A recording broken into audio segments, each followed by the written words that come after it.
Mandizibulisele babukeli beMpuma Kapa TV. Ndizibulisele kubaxhasi bamaqhawe ethu.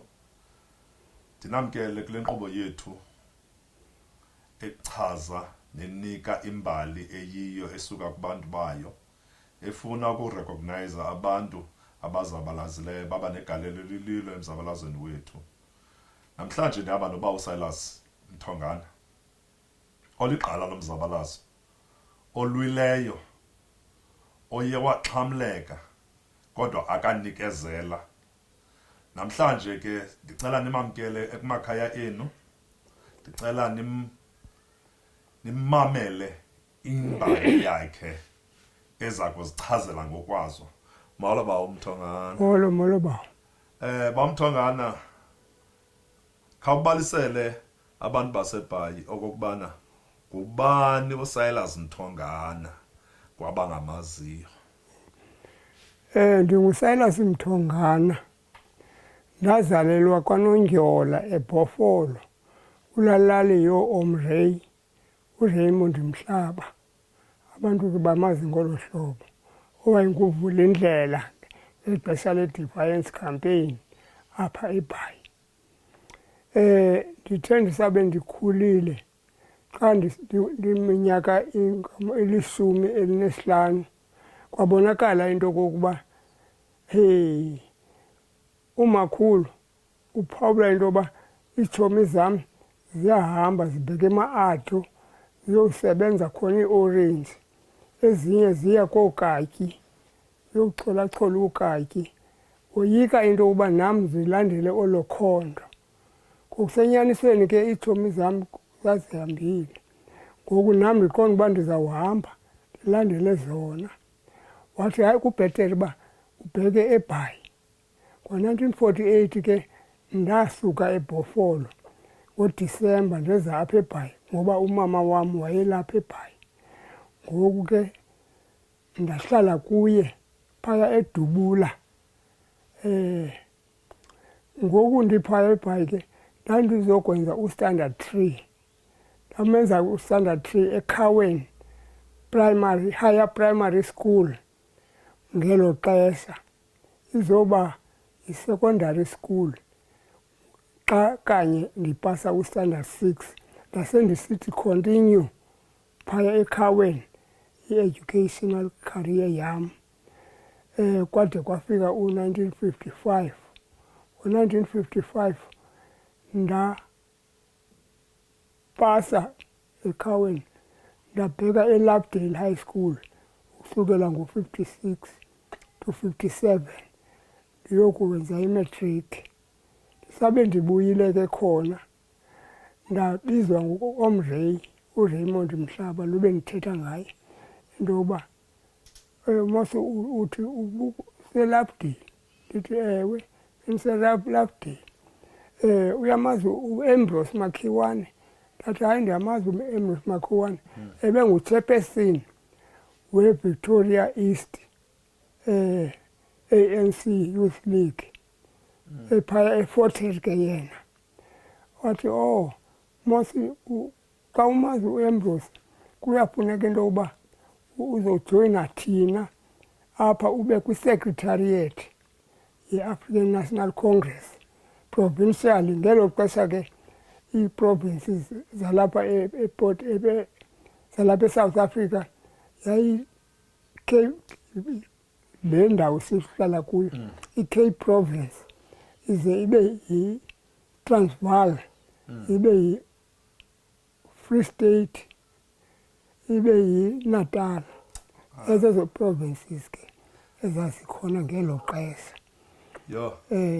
Hayi inhle lembali yakho and uyatyatyadula. Ngoku sowungenile nakumbuzo wam wesibini benza ulandela ngawo.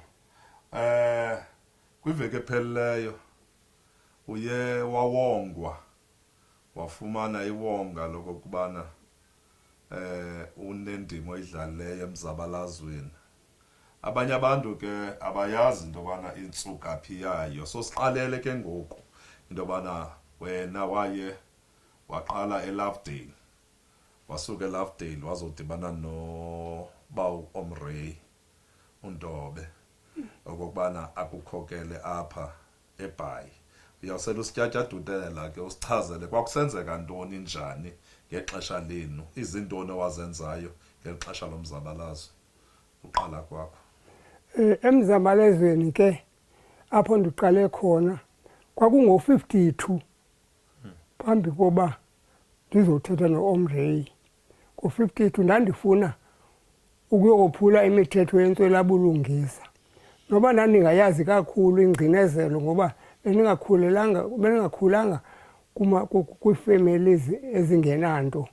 Noko apho ndandikhulele khona ekhaya kwakukhona izinto. Ngoku imbued with the spirit of the time, ngo-52 ndafuna uyokophula imithetho yentswelabulungisa. Ngoba ndandimamela ooOmrey lo ndithetha ngaye, ooSamson Ntunza, ooCaleb Mayekiso, ooMini, Buyisile Mini, kunye namanye ke ooDr Njongwe, namanye ke endingasabakhumbuli like ooRobert Maji. Ndimamela bona xa bethetha ndaqonda uba ndinomdla kakhulu kwezopolitiko.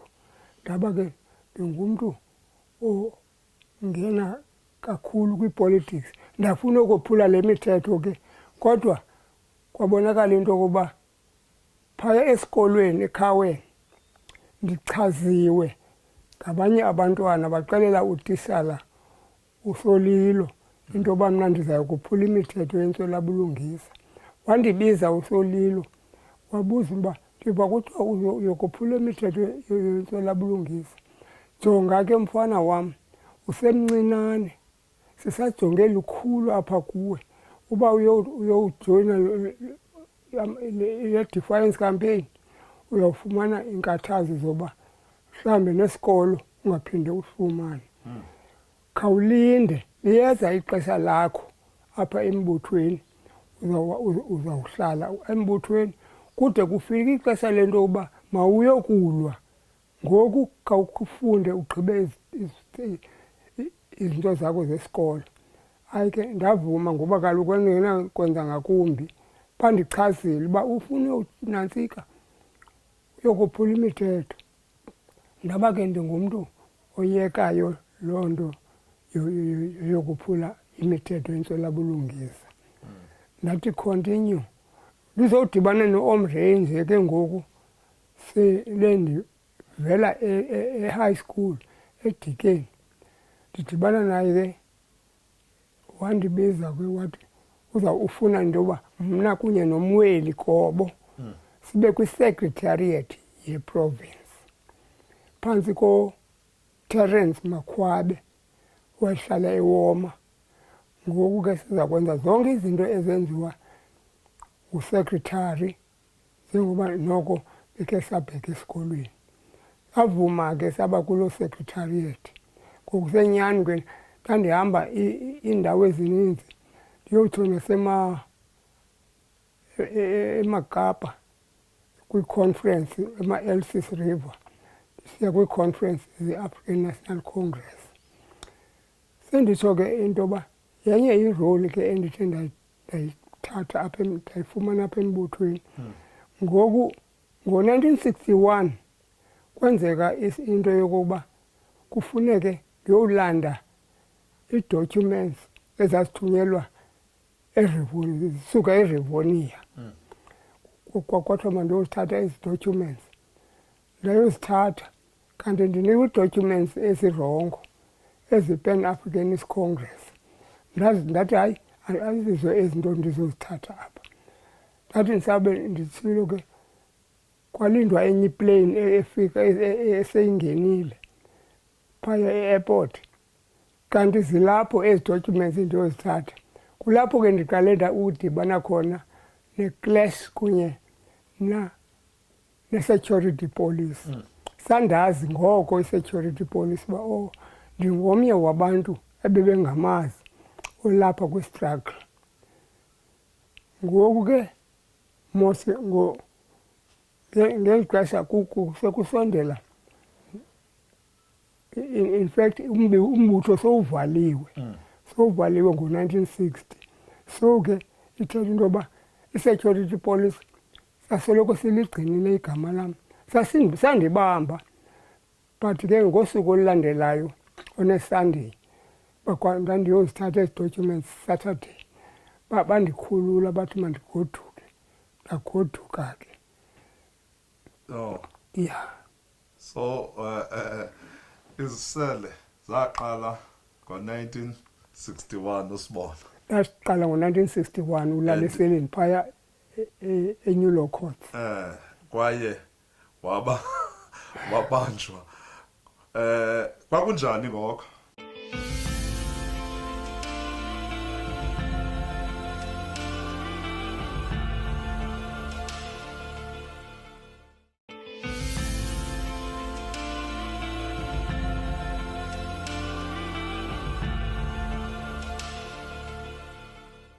Siyanamkela kwakhona ababukeli. Xa besishiyana ubawo uMthongane esibalisela ngendima yokubanjwa kwakhe for the first time, I think, ngo-1961. Khawutsho ke ba uMthongane ubanjwa kwakho, usapho lwakho lithuphi? Usapho lwam lwaze xa ndifikayo usuku olulandelayo uba kanti bendibanziwe. Uthuka ke umama uba heyi ubanzelwa ntoni, ndamchazela babe ndiyothatha ezi documents ivela eRivonia. Wathi umama, yho ibuhlungu ke loo nto, ngoku amapolisa azawuzula ehambe esiza apha endlini. Nyhani ke amapolisa ayeza apha endlini azowusetha, kodwa ke ngethamsanqa apha ekhaya ndandingengomntu uhlala apha kweli khaya, ndandihlala kwa-48 eNgqolombe kwindlu yakamakhulu. Umakhulu ephangela eWoma, ngoku ndagcina laa ndlu. Kodwa emapoliseni ndandisithi ndihlala kwa-207 eDubula. Wawusengumfana lilonke ngamanye amazwi. Ndandisengumfana ngoku. Okay, ndiyakuva ba uMthongane. Kwaqhubeka ke. Kwaqhubeka ke ngolo hlobo yoba ndikhululwe etrongweni ndizophinda ndibanjwa ngo-63 njena. 2 years emva kokuba bendibanjwe okokuqala. Ndayothathwa ke phaya endlini ethamsanqa, ndandilele phaya eDubula, ndabanjwa ke phaya eDubula. Kanti nanku noKobo lo ukwisekretariat kunye nam sele lapha emotweni yamapolisa, sayogcinwa ke eWoma Police Station. Ufika kwam ke eWoma Police Station ngosuku olulandelayo mna kunye noDixon Fuyani sanikwa i-restriction orders into yoba singaze simke apha eBhayi for 5 years. I-restriction leyo. And ke noba ingathendi ii-meetings zabantu abagqithileyo kwi-10. Zonke ezaa zinto ke zomntu obhenisiweyo sazamkela ke ezo zinto uba sasingenakwenza ngakumbi. Nazithobela kodwa? Sasithobela. Kanti ngokuba njengoba bendibantu phantsi kwe-90-day clause, ukufika kwam kule 90 days ndaphinda ndagqitha nakule 90 days. Ndagwetywa ke ngo-64. Ngoba bendibanjwe ngo-63 nje. Ngo-64 ngoNovemba ndagwetywa kunye noMweli. Sathunyelwa eRobben Island, sinikwe 6 years umntu ngamnye. Phaya eRobben Island thatha uMfondini masenze i-appeal ngoba kaloku besihleli i-16 months yonke siphantsi kwale clause, le 90-day clause. Ngoku sigwetyiwe, masikleyime into yoba sigwetywe unfairly ngoba kaloku ngoku sinikwa le 6 years nee-counts ezimbini. Eyesithathu i-count sayidismissa nomweli sathi le count asinazindlu, kuthiwa sisebenzisa izindlu zethu for ii-meetings zalo mbutho. Sathi asinazindlu, yaba ke iyasuswa loo count, hence sagwetywa ii-counts ezimbini, i-6 years. Saphilisa ke etrongweni seRobben Island. In fact no, saphilisa sikwelapho kwaRoyal, sanikwa kamaphepha senza le appeal, yathunyelwa, yabuya i-appeal isithoba iminyaka emibini. But isuspendiwe loo minyaka mibini. Sahlala ke phantsi kwaloo meko, sabheka e-Ireland ke ngo-64 ngo-65 sowuseva esi sigwebo sethu e-Ireland.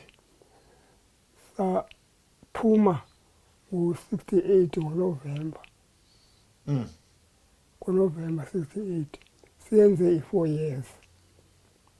Yonke Sanikwa ngalo mhla siphuma ngayo etrongweni, sanikwa sobabini i-restriction orders ezifana kum naleya yokuqala bendinikwe ndisisi. Yaseyiphelile ke mos uba sendivela nasema-Ireland, ndanikwa enye i-restriction order 5 years. So ithetha into yoba ndanikwa ii-restriction ezimbini ngexesha bendiphantsi kwe-detention. phambi koba ungene esiqitheni nasekubuyeni kwakho. Nobuya kwam ndanikwa loo restriction. Yeah. E-Ireland uye usengumfana. Ndiye ndisengumfana e-Ireland. And ke andifuna uxoka amabhulu ndandingangomntu woyikayo. Ndandingangomntu woyikayo kangangokuba naxa ndandisiwe kwi-interrogation ngoku sendigotyiwe, wathi xa endibuza esenze i-interrogation ndathi kuwe, I answered only 2 questions from the police. Eyokuqala, igama lam uba ndingubani na, ndizawuninika ke correctly. Uba ndihlala phi na, ndizawunika correctly. Omnye umbuzo uba ndiyeke kubani esikolweni okanye ndenze ntoni kwathini, andiyiphenduli loo mibuzo. Tyhini? Andibona nzeni into yoba lo so-small boy. Azange agqithe, zandibethwe ngamapolisa mna. Hayi shem, azange ndibethe. Kuba wabanika le nto ayifunayo. Ndawaxelela into yoba ndinguye. Lo amfunayo. Lo amfunayo. Yeah. Lilonke uloyiko wawungenalo. Ndandingenalo. Ayibangelwa yintoni naloo nto le?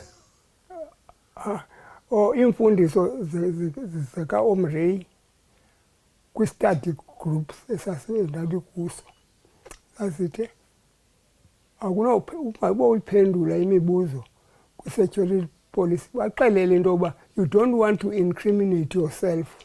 So ke akuyiphendula imibuzo, ndeda exactly loo nto. Ngokomyalelo wakade. Yho, ityebile bawo uMthongana, ininzi and imandi lembali. Akwaba besinofumana ithuba elingaphezulu sikhe sithethe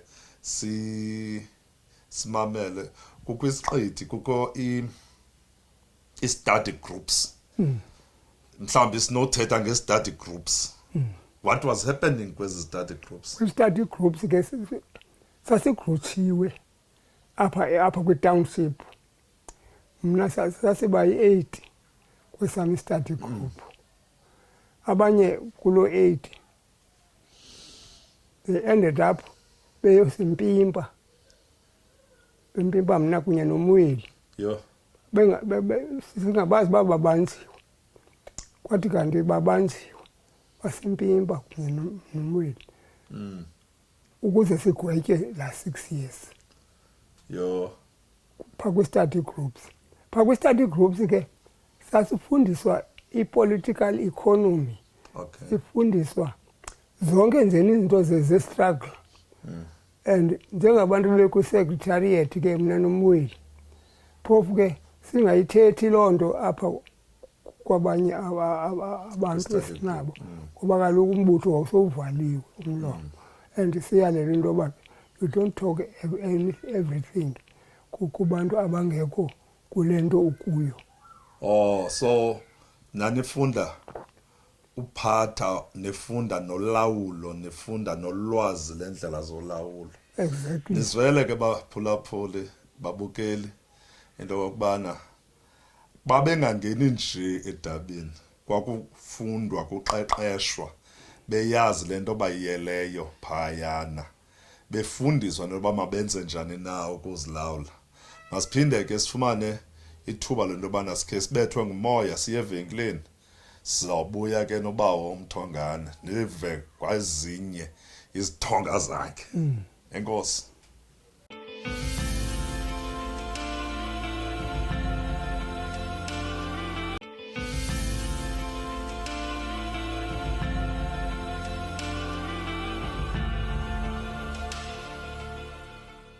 Kwakhona ke sibuyile ke babukeli abangenayo nabaqalayo ukuvula umabonakude babo, sihamba nobawo uSilas Mthongane uligqala lomzabalazo no yi-recipient ye-award yamaqhawe ethu. Usibalisela ngembali yakhe emzabalazweni. Sishiyene sithetha ngento yobana uye waphuma eTrongweni ngo-1968 kodwa uphuma ufumana i-banishment ye-5 years. Khasibalisele ke uphuma kwakho kwenzeke ntoni na ebomini bakho nasemzabalazweni. Uphuma kwam ke eTrongweni ndiye ndaqalela le ntombazana ndandinomntana kuyo into yokuba ndifuna ukuyitshata. Yo. Wavuma ke wathi hayi kulungile, umntana ke ukhona apha emva kwam khona ifoto yefemeli. Ndathi uphuma kwam ke ndambiza eKapa ngoku ndinale restriction order. Ndawaxelela i-security police uba ndifuna ukutshata nentombazana ethile nayo ingeyaphaya eBhofolo kwaNonjola. Ndathi ndifuna ukutshata kunye nayo. Hayi bathi hayi into yokutshata ilungelo lakho kodwa ke akuzowutshata kumfundisi, uzawutshata apha ecourt. Hayi ndathi hayi kulungile solange uba ndizawutshata. Ndathi ke esabe efikile ndaya kunye naye ecourt kwi-commissioner. Ndatshata ke kunye naye, sabuya ke sazohlala apha ekhaya. Sazohlala apha ekhaya kunye naye. Abanye abantwana ke sizoba nabo emva kwakho, amakhwedini amabini. Yes. In fact mathathu. uVusumsi uqala. Yes. Owesibini ibe nguLuvuyo. Owesithathu ibe nguSibusiso. Then kube khona uBongiwe. Intombazana amagqibelo am. Lowa umdala ke naye ulapha masemva kwam. Sele ngumuntu ke naye ozohlala kunye nathi. Lo mntana wakho, lo mntana wenu uqala. Yes. Uhlala ke kunye naba ndabafundisa ke abantwana. Ube isister esibhedlele lo uqala. Okay. Unombulelo igama lakhe. Okay. Wade wa-retirisa. UseGauteng ke njengoba sithetha nje. Kodwa ke uye wathenga indlu apha eBhayi. Akho kudala ke. Yo. Emva koko ngaba noVusumsi. uVusumsi ube ngoqala ke emadodeni. Wagilwa itaxi apha not far about 100 yards, 100 meters from apha endlini. Wasweleka ke eDorangiza. owesithathu emadodeni, owesibini emadodeni nguluvuyo, ngulona ugredayo apha uba ujonge apha entloko, ugreda ubugqirha, the-medical doctor, ukwayiyo eligama ke amagama asemnangweni, kodwa ke ungugqirha wengqondo. Oh, neurosurgeon. Wenza i-neurology. Waba uyayiphumelela ke nayo. Owesithathu ke uSibusiso ungumfama ngoku ngapha Heilbron. Heilbron ise-Free State. Yena ke wathi kum tata esenza i-BSc e-University of Cape Town. Wathi tata uKoch ufuna uhamba kunye nam ngoba uthi ufumana isikolo esiza kumnika imali ebhetele, i-University of Stellenbosch.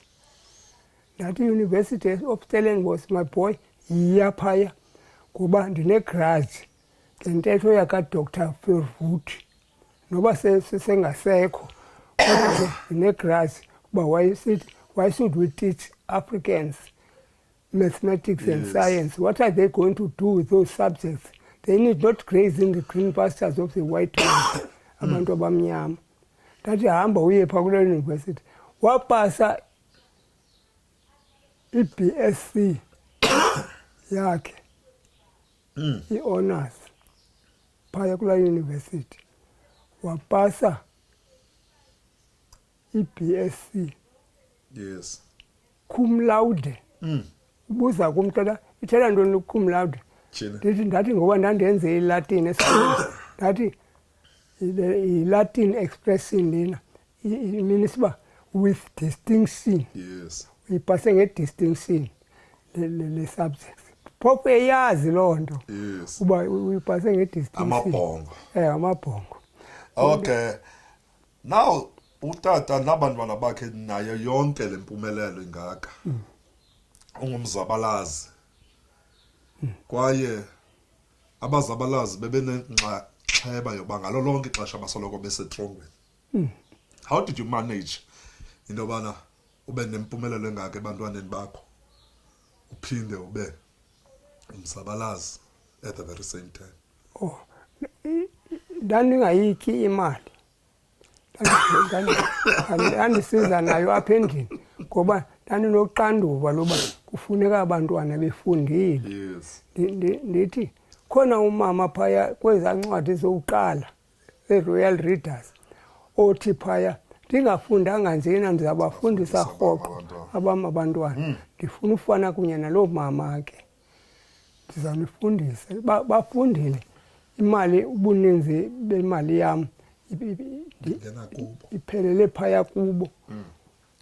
Iphelele phaya kubo. Yo. Hayi ndiyakuva bawo. Le yokubana ke ngoku ubuzabalaza njani kule meko? Hayi umzabalazo wona hayi bendiqhuba yonke into okufuneka ndiyenzile ngokomyalelo wezopolitiko apha eBhayi. Akho nto ndingayenzanga and bendisaziwa zii-comrades zonke zelaa xesha ndandinalo. Neza later on enjengooKhusta bahambe bayazi tyhini khona uOmsayi, as they call me, ozabalazileyo. Ndangena nalapha kwiPepco, umbutho wabahlali, ndaba ngumntu owaziwayo kwiPepco. Sendithi into yoba akhange ii-politics ziphazanyiswe zinto hayi. Niyazivela ke baphulaphula nanko ke uba Mthongane uyazibalisa zonke iindima zakhe, ukhulisa kwakhe abantwana, uqaqasha kwakhe, usebenza kwakhe nalapha emzabalazweni, into yobana ezi zinto zihamba endlelanye zanempumelelo macala. Asike sithathe ke ithuba loba sikhe siyofumana amanzi, sibuye lapha kuba uMthongane asinike lembali yakhe etyebileyo eteketeke ngohlobo. Enkosi.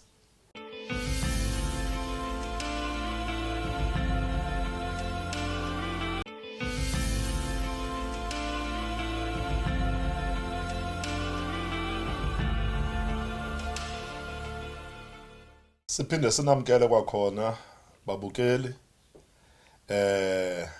sisaqhuba nobawo uZotsho apha kwakhe iqala lomzabalazo umlweli wenkululeko nanko ke uyibalisela indima yakhe njengomuntu wosapho uba bachazile abantwana bakhe indima ayidlalileyo kubo wayichaza nento yokubana le nto khange iphixane nomzabalazo wabantu indaba yokhulisa abantwana bakhe ndithanda le nto bese esithi yena bengayityi imali mhlawumbi ke ololu hlobo lenkokheli besisazinida kule mihla kuba ngoku sinabatya imali abantu abakhokelayo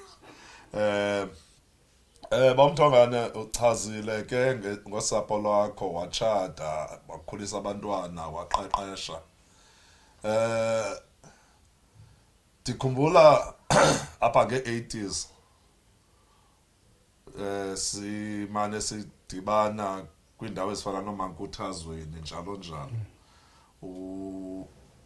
uphinde wangena nini okanye kuqhubeke ntoni na ke kweli cala lomzabalazo ngokubanzi ngakumbi phaa ngo-76 kwakusenzeka ntoni ngawe? Phaya ngoko-76 besendibuyile mos eTlungweni. Ngoku ke ndathatha inxaxheba kuzo zonke ii-activities ezenziwayo apha eBhayi. Uvela eTlungweni unjalo? Ndivela eTlungweni ndinjalo. Ndathatha inxaxheba kuzo zonke izinto zedabi. So andifuni into yoba kucingwe into yoba mna khona ixesha ndikhe ndarelaxa. Zange ndirelax. I carried on.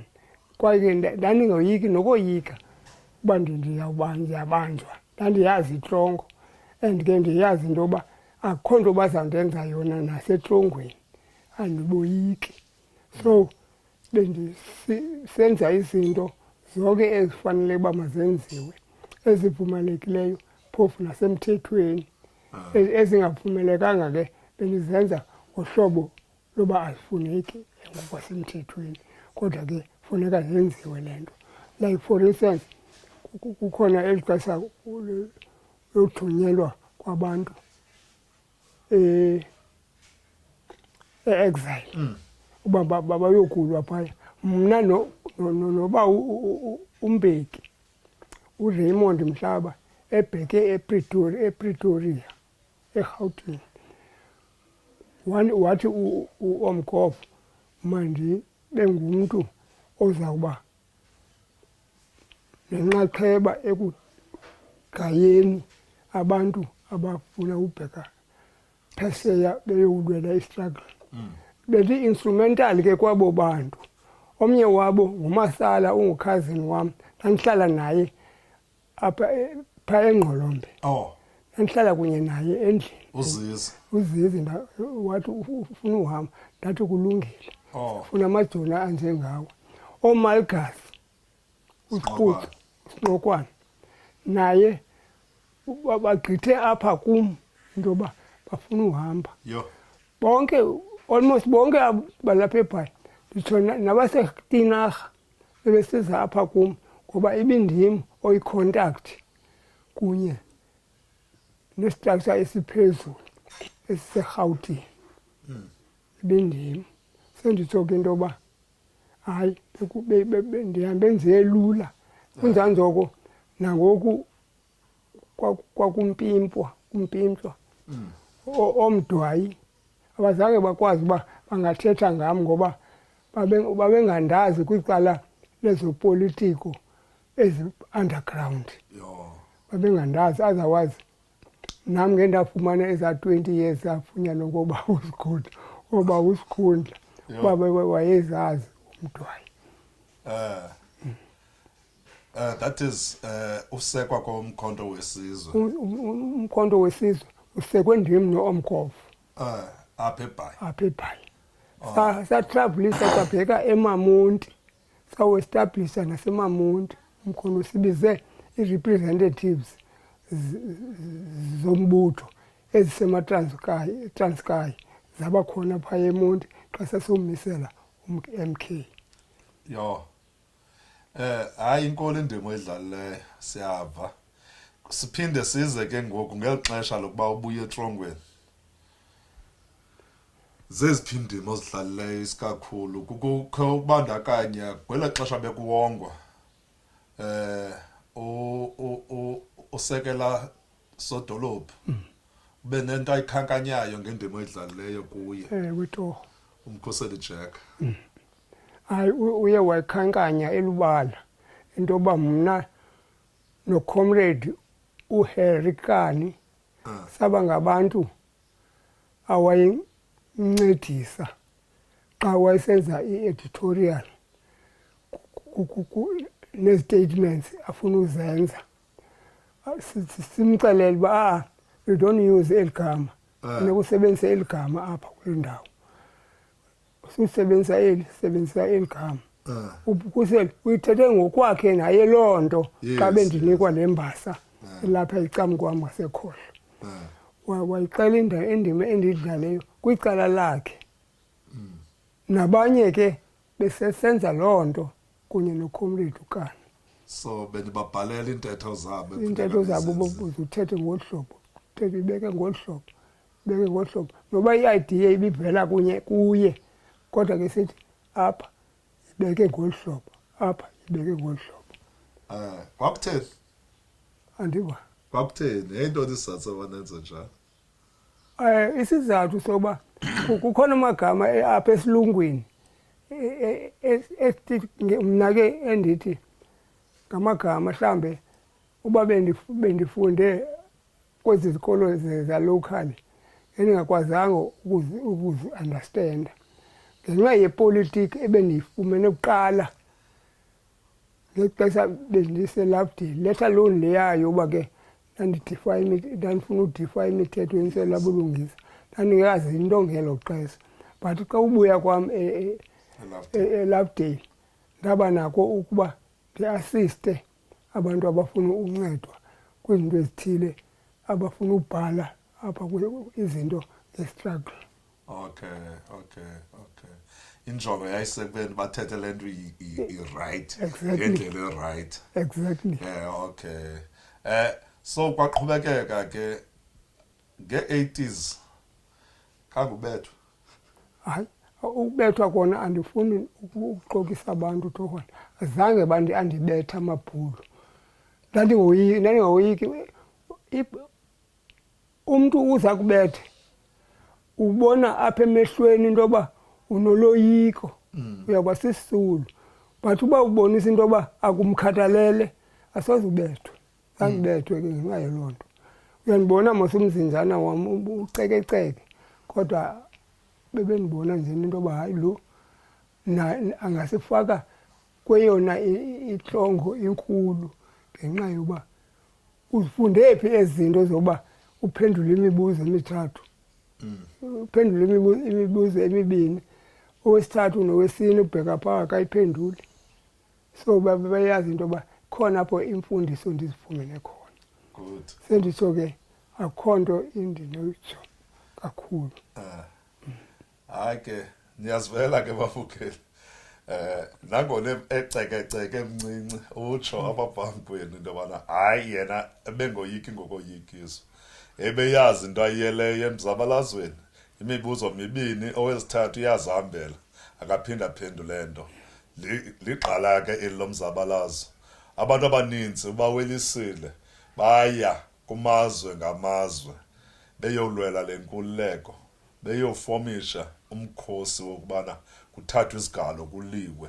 Uyabakhankanya akayanga kude ke uqala apha phakathi endlini ukhankanya uba uMzondile Masala oliqala oba uSinqokwana anga imiphefumulo yabo ingaphumula ngoxolo. Sithetha nalo mntu ke namhlanje ubawo uSilas Mthongane. Asike sithathe ithuba lento bana siyofumana amanzi siye evenkileni sizawubuya sincokola.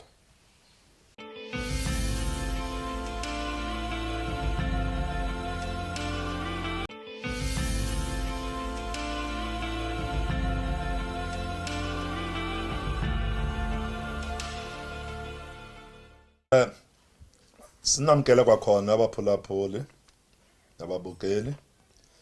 Sihleli nobawo Silas.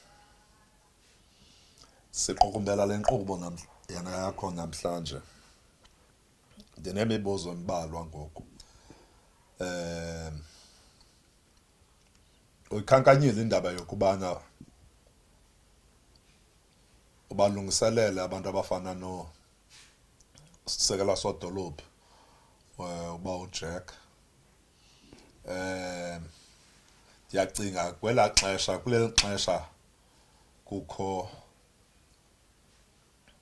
ukruthwana phakathi kwamaqela ezopolitiko amnyama.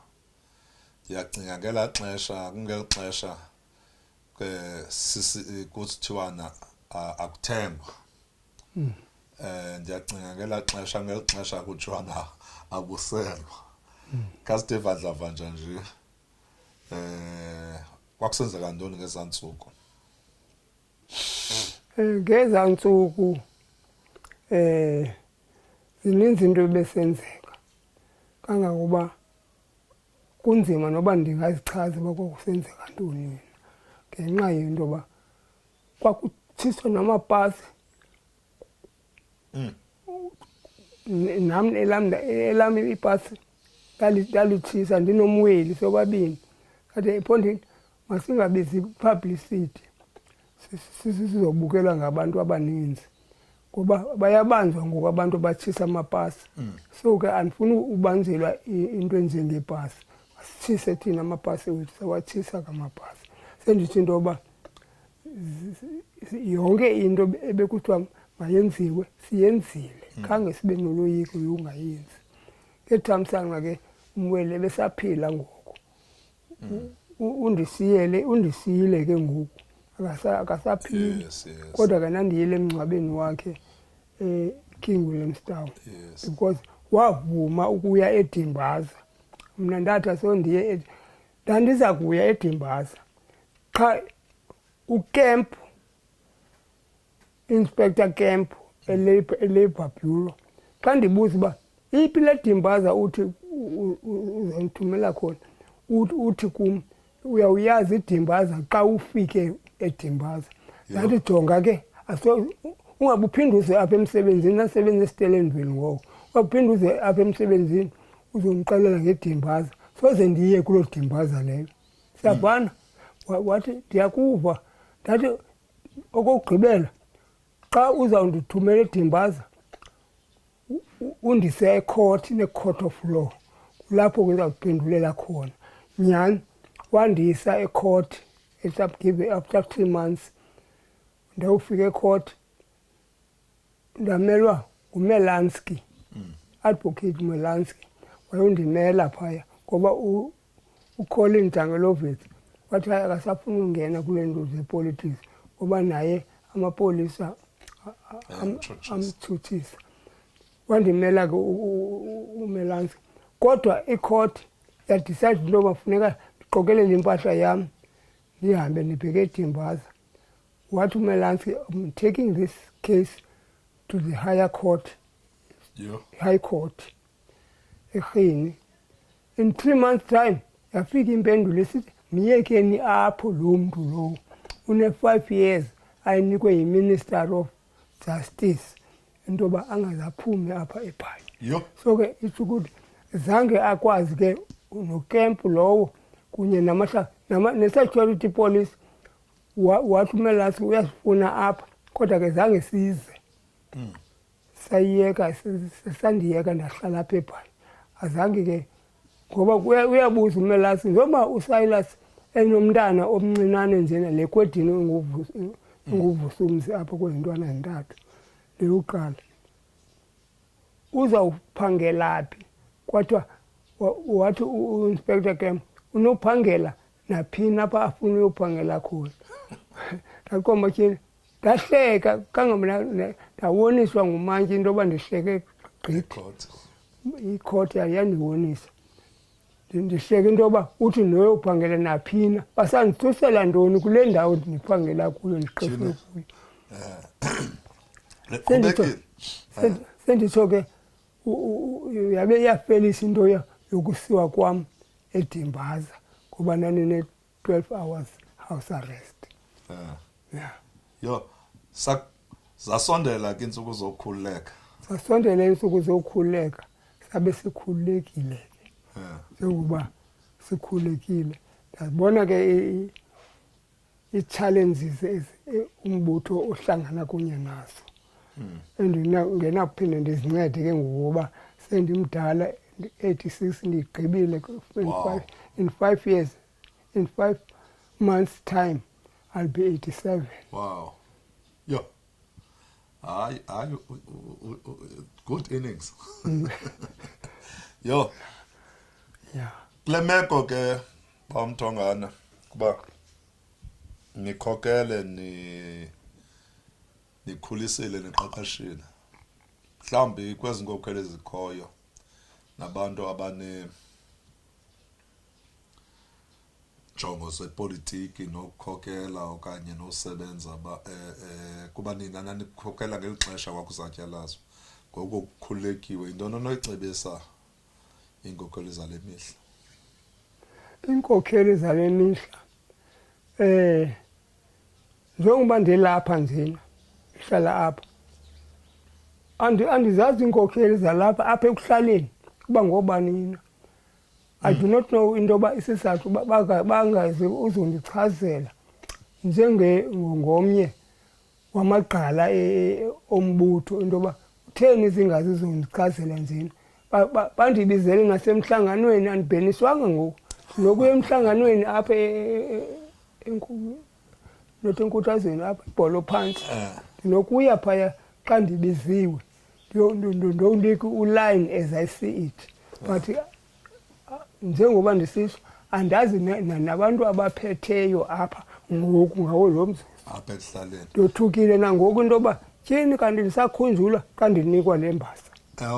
Uthuka tyhini bantu kusekhona abantu abandikhumbulayo. Besendithe give up nakwicala lento yoba kukhona into endingaze ndiyinikwe kumzabalazo. In any case ndandingalweli into yoba mandinikwe imbasa, ndandilwele into yoba makukhululeke umntu omnyama. South Africa ibe yi-democratic country njengezinye izizwe ezine-democracy. Eliwonga lamaqhawe ethu. Yho hayi ndiyayincoma into andenzele yona. Ndiyayincoma soze ndiyilibale eliwonga lingaka. Hayi andisoze ndilibale. Ikhulu eliwonga. Abantwana bam ndinestory into yoba bawuyivuyela le nto into yoba tyhini njani utata unikwe liwonga. Sebevuyile ke aba sebelibonile. Sebevuyile. Hayi ke nizivele ke baphulaphula uba uSilas Mthongana iqala lomzabalazo uzotsho yonke into yakhe ngokucacileyo. Ungunyana womntu wasuka at the age of 15 years kwaNonjola ezofuna imfundo ngenxa yobulumko begorhakazi umakhulu wakhe. Wakwazi into yoba makaze apha eBhayi azofunda. Wadibana nabantu ababenengqondo otishara xa wayefuna ukuzibandakanya kwi-defiance campaign esemncinci bathi hayi kakuhambe uyoxhobisa ngemfundo. And then he went on to be kwi-secretariat ye-ANC in the province under uOmgov. Nangu namhlanje usekhona. Usenawo amandla nabuchule. Iminyaka yakhe at 87 and he's still going strong. We wish to thank you Bawo Mthongana as amaqhawe ethu and on behalf of the executive as well as ababukeli nabalungu amaqhawe ethu. Thank you very much for your role that you've played in liberating this country. Valelisa ke babukeli. Ungabhabhayisa ke ba. Ake ndiyabhabhayisa kubabukeli. Ndiyayazi into yokuba abanye ubuninzi babo bayandazi. And bazawuvuya into yoba ndinikwe neliwonga lisecaleni kwam. Into yoba tyhini oWamsayi. Kuthiwa ngomsayi around. omsayi nguye lo uthethayo namhlanje. Nimvile ke nguOmsayi lo uthethayo namhlanje iqala lomzabalazo umntwana wakwamthonga nemazotsheni. Thank you very much for watching. My name is Yongamela Manene. On behalf of Amaqhawe Ethu, thank you for watching. Good night.